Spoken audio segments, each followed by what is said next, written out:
Hello and welcome to the weekly wrap video. Quite a few things to catch you up on then from the past 5 trading sessions. It's been a very choppy one, particularly for global equity markets. Some days falling as much as 2%, other days rising as much as 1.5%. Much of the turmoil there still being provided by the global central banks. We had the FOMC minutes late on Wednesday, which were more dovish than expected, as many Fed members did highlight the risk to the recovery in inflation in the US due to the strengthening greenback. As such, markets look to push back their expectations for an FOMC rate rise, resulting in a weakness in the dollar, upside in equities alongside T-notes. However, this was very short-lived as global growth concerns elsewhere, this time not the peripheral European economies, but right at the core. We've had particularly poor data from Germany this week, industrial production, factory orders and trade balance, all painting a very dire picture for the economic recovery in Germany. This is all capitulated by the German Economy Ministry, who on Friday, according to sources, are to cut their growth forecast next week for both 2014 and 15 to 1.25%, suggesting there is to be no near-term bottom and acceleration in growth for the Eurozone's biggest driver.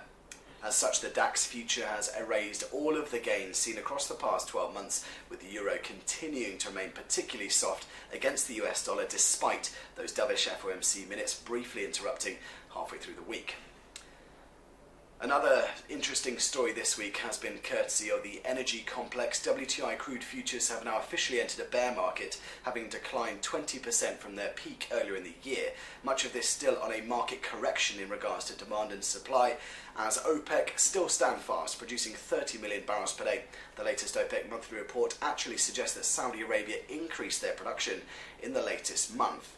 However, this has prompted a lot of speculation that OPEC could potentially move on their output ceiling in late November in order to push up prices.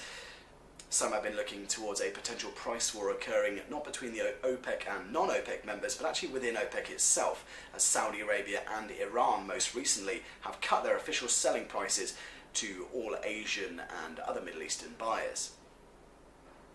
We have had other central bank updates this week, but none of them being particularly eventful.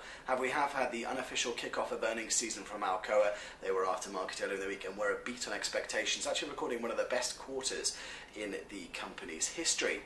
And as such, actually capitulating that rise of roughly 100% since they were kicked out of the Dow Jones. Looking ahead to next week then, earnings season continues to accelerate and we have further Tier 1 data, which of course will bring you as soon as it hits the wires, as well as any other relevant commentary to your trading.